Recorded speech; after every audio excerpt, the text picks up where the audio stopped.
साल पहले हम दिल्ली में मिले थे, मैं और तहलील एक इंस्टीट्यूट में पढ़ाते थे।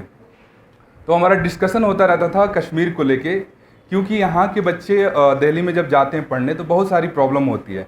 एक तो फाइनेंशियल और कल्चर डिफरेंट होता है। तो तहलील का ये था कि सर कुछ ऐसा हम कश्मीर में वैली में करते हैं कि यहाँ के बच्चों को दिल्ली ना जाना पड़े और वो जो सारी क्वालिटी चाहे नोट्स हो या टीचिंग लेवल हो वो हमें कश्मीर में ही मिल जाए। तो ये आइडिया हमें काफ़ी अच्छा लगा। बट जो सबसे चैलेंजिंग पॉइंट ये था कि गाइडेंस के लिए दिल्ली से सिलेक्टेड कैंडिडेट्स को यहाँ लाना कश्मीर के अंदर, क्योंकि ये बहुत बड़ा कंसर्न होता है कि अगर आप कश्मीर से नहीं हो तो जो आउटसाइडर्स हैं वो दिल्ली नहीं आना चाहते। उसके बहुत सारे रीजंस हैं। बट हमने बहुत सारे कैंडिडेट से बात किया कि वैली में जाना क्यों ज़रूरी है, वहाँ के स्टूडेंट को समझाना और गाइड करना, ताकि सब फाइनेंशियली कैपेबल भी नहीं होते हैं दिल्ली आने के लिए, और एक कल्चरल प्रॉब्लम होती है जो जेन्युइन है वो मुझे पता है। तो इस वजह से हमने डिसाइड किया, और पिछले साल भी हम आए हुए थे और इस साल भी हमने टीम बनाई, और जो सिलेक्ट जैसे नाजिस हैं, इकबाल हैं, मोहिबुल्ला हैं, तो हम सभी लोगों ने डिसाइड किया कि हम जाएंगे और जितनी भी आप लोग की हेल्प की जा सकती है वो हम करेंगे। अभी बात चल रही थी यूपीएससी एग्ज़ाम की स्ट्रेटजी को लेके, प्रीलिम्स, मेंस एंड इंटरव्यू की। लेकिन इसके साथ साथ एक चीज़ और बहुत इंपॉर्टेंट है जो आपके यूपीएससी एग्ज़ाम की स्ट्रेटजी का ही पार्ट है। हमने तहलील उस पर डिस्कशन भी किया है। वो है यूपीएससी मेंटरशिप एंड गाइडलाइन का एक प्रोग्राम। क्या होता है कि जब हम यूपीएससी की प्रिपरेशन करने आते हैं तो किसी अपने सीनियर से, रिलेटिव से या किसी ब्यूरोक्रेट्स के वीडियो देख लिए और हमने प्रिपरेशन स्टार्ट कर दी। हमें लगता है कि सिर्फ पढ़ना, ज़्यादा से ज़्यादा हम कंटेंट पढ़ लें, अच्छे कंटेंट को सिलेक्ट कर लें तो हमारा एग्ज़ाम निकल जाएगा। बट इसके साथ साथ कुछ जेन्युइन प्रॉब्लम्स भी होती है, एक एक करके मैं डिस्कस करूँगा। सबसे पहले तो ये पता होना चाहिए कि यूपीएससी है क्या, और जिस सर्विस के लिए मैं जाना या जाना चाहती हूँ क्या वो मेरा रियल एम है या उसका नेचर क्या है। इसके अलावा इसमें आपके थॉट प्रोसेस का बहुत रोल होता है। मतलब आप बुक पढ़ रहे हो और बुक पढ़ने के अलावा आपके पास अगर एनालिटिकल अप्रोच नहीं है, आप चीज़ों को अच्छे से एनालाइज नहीं कर पाते, आपकी डिसीजन मेकिंग अच्छी नहीं है।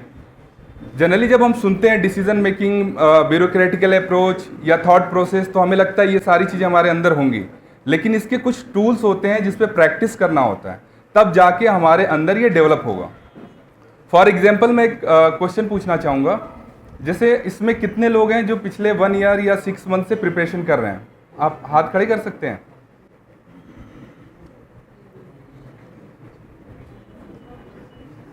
ठीक है। कोई मुझे बताएगा कि एनालिटिकल अप्रोच क्या होता है, अगर आप लोगों को कुछ आइडिया हो, या आप ये भी बता दें कि मल्टी डायमेंशनल अप्रोच क्या होता है। इतना तो बेसिक बात सिखाई गई होगी ना कि जीएस के सब्जेक्ट को एक दूसरे से इंटरलिंक करना होता है, करंट से भी जुड़ा होता है, ये तो पता होगा। तो वो कैसे कर पाओगे आप प्रैक्टिकली? अगर मैं पूछूं कि कोई अगर हिस्ट्री का क्वेश्चन है और उस क्वेश्चन में ज्योग्राफी का एक पॉइंट जुड़ा हुआ है, तो जब तक आपने प्रैक्टिस नहीं किया आपको समझ में नहीं आएगा कि ये क्वेश्चन ज्योग्राफी का है कि हिस्ट्री का है। ये बहुत जेन्युइन प्रॉब्लम है। इसलिए मैं चाहूँगा कि कोई एक ही एटलीस्ट आप लोग बताएं कि ये क्या होता है, मतलब मल्टी डायमेंशनल अप्रोच क्या है। चलिए कोई बात नहीं, बस इतना कहना चाहता हूँ कि ये सारे जो पॉइंट्स हैं उस पर आप प्रैक्टिस करें, क्योंकि सिर्फ पढ़ने से ये मेरा पर्सनल एक्सपीरियंस रहा है, और जो सिलेक्टेड कैंडिडेट्स हैं उनके साथ भी मेरा डिस्कशन होता है। इवन जो इन फील्ड ऑफिसर्स हैं, मेरे फ्रेंड्स हैं या मेरे सीनियर्स हैं, तो उनसे भी मेरी बात होती है। तो उस एक्सपीरियंसेस के बेस पे ये सारी चीज़ें बनाई गई हैं। जैसे डिसीजन मेकिंग, आप जब सर्विस में जाओगे तो आपको करना क्या है? डिसीजन लेना है, और आपको डिसीजन मेकिंग पता ही नहीं है। वहाँ आप जाते हो प्रॉब्लम सॉल्व करने के लिए, आपको पता ही नहीं है कि प्रॉब्लम सॉल्विंग स्किल होती क्या है, इसके लिए कैसे टूल्स यूज़ करते हैं, अगर कोई भी वहाँ पे प्रॉब्लम होती है तो उसको कैसे मल्टी डायमेंशनल तरीके से एनालाइज करना है। तो इन फील्ड आप नहीं सक्सेस हो पाओगे। प्लस जब आप प्रिपरेशन स्टार्ट करते हैं तो पढ़ने के साथ साथ ये आपके प्रिपरेशन के फर्स्ट डे से ही आपकी लीडरशिप स्किल, मैनेजमेंट स्किल या थॉट प्रोसेस वो पहले दिन से ही स्टार्ट हो जाती है। ठीक है। दूसरा हमारा पॉइंट था कि कुछ इमोशनल इश्यूज़, हमें इमोशन का भी मैनेजमेंट करना होता है। जब 6-7 महीने हो जाते हैं या प्रिपरेशन में 1-2 अटेम्प्ट हम दे देते हैं और हमारा प्रीलिम्स नहीं निकलता है, कुछ बच्चों का मेंस में जाके नहीं होता है, कुछ का इंटरव्यूज़ में नहीं होता है, तो बच्चे टूट जाते हैं। फिर उसके बाद लगता है कि अब क्या करें। या जो अभी हम लोग कर रहे हैं ये आउटर मोटिवेशन है, ये इनर मोटिवेशन नहीं है। ये आपको 1 वीक, 10 डेज, 15 डेज काम करेगा, आप जोश में रहोगे हाईली, फिर वो डाउन हो जाता है, फिर वहीं पहुंच जाओगे जैसे थे रेगुलर। तो ये स्किल सीखनी है कि हमें अपने अंदर इनर मोटिवेशन लॉन्ग टाइम के लिए कैसे डेवलप करना है, क्योंकि इस स्टडी में यूपीएससी की आपको पेशेंस रखना होगा, बहुत सारी चीज़ें सेक्रीफाई भी आपको करनी पड़ेंगी। ठीक है।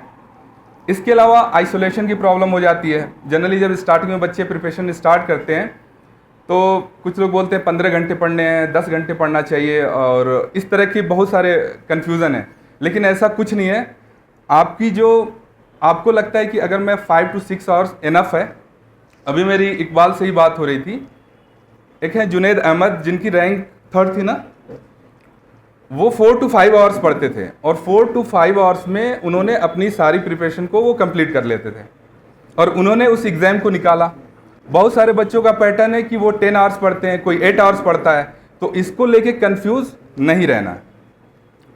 इसके अलावा मेंटल लेवल पे 2-3 चीज़ें हैं जो मैं डिस्कस करना चाहता हूँ।